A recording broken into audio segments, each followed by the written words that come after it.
ప్రభు అయిన యేసుక్రీస్తు నామంలో ప్రతి ఒక్కరికి పేరు పేరున నా వందనాలు తెలియజేస్తా ఉన్నానండి. ఈరోజు దేవుని వాగ్దానం కీర్తనల గ్రంథము 36వ అధ్యాయము 1వ వచనము. భక్తిహీనుల హృదయములో అతిక్రమము దేవోక్తి వలె పలుకుచున్నది, వాని దృష్టి ఎదుట దేవుని భయము బొత్తిగా లేదు. హల్లెలూయా.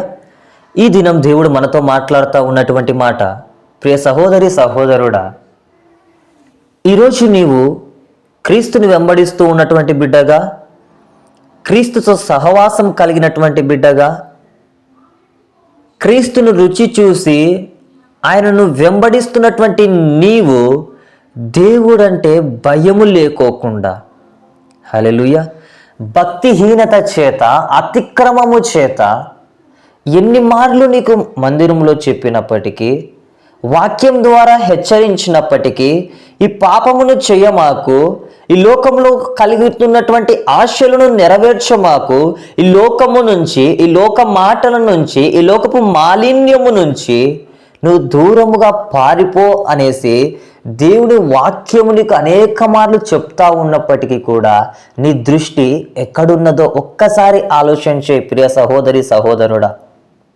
ఈరోజు నువ్వు పడుండుతున్నటువంటి మంచముల మీద ఏమి యోచిస్తూ ఉన్నావు, ఏమి ఆలోచన చేస్తూ ఉన్నావు? దేవుని వాక్యాలని ఆలోచన చేస్తావా? దేవుని సన్నిధిని వెతుకుతా ఉన్నావా? లేకపోతే శరీర ఆశలను, శరీర కోరికలను, ఏ మద్యము తాగాలి, నేను ఎక్కడికి వెళ్ళాలి, ఏ ప్రాంతానికి వెళ్ళాలి, ఎవరితో ఎలాగ మాట్లాడాలి, ఆ అమ్మాయి ఏమవుతుంది, ఈ అమ్మాయి ఏమవుతుంది, ఆ అబ్బాయి ఏమవుతాడు, ఈ అబ్బాయి ఏమవుతాడు అని ఇట్టి యొక్క భక్తిహీనతతో కలిగినటువంటి దృష్టి కలిగి నీవు దేవుని యందు భయము లేకోకుండా, భక్తి లేకోకుండా నీ ఇష్టానుసారముగా మాట్లాడుతూ ఉన్నావేమో, యోచిస్తూ ఉన్నావేమో. ప్రియ సహోదరి సహోదరుడా, ఇక్కడ దేవుడు సెలవిస్తూ ఉన్నటువంటి మాట, నీకు తెలియకోకుండానే నీ జీవితంలోకి ఒక అబ్బాయి కానీ ఒక అమ్మాయి కానీ వస్తూ ఉన్నారు అంటే అపవాది నీ మీద ఎంతగానో దాడి చేయాలి అనేసి ఆశపడతా ఉంది. హల్లెలూయా. అయితే నీ దృష్టిని మళ్లించి నువ్వు ఉన్నటువంటి భక్తితో ఉన్నటువంటి నీ భక్తి శ్రద్ధలని, విడుదలను తీసుకొని వెళ్ళడం కోసం నీకు అనేక మంది శరీరానుసారమైనటువంటి మనుషులను కలుపుతా ఉంది. హల్లెలూయా. ఈరోజు నువ్వు దేవుని యందు భయము లేకోకుండా, పాపము చేత, అతిక్రమము చేత, దైవానుసారమైనటువంటి భక్తి లేకోకుండా భక్తిహీనతలో పడిపోయి ఉంటా ఉన్నావేమో. ప్రియ సహోదరి సహోదరుడా, దేవుడి దినం హెచ్చరిస్తూ ఉన్నాడు.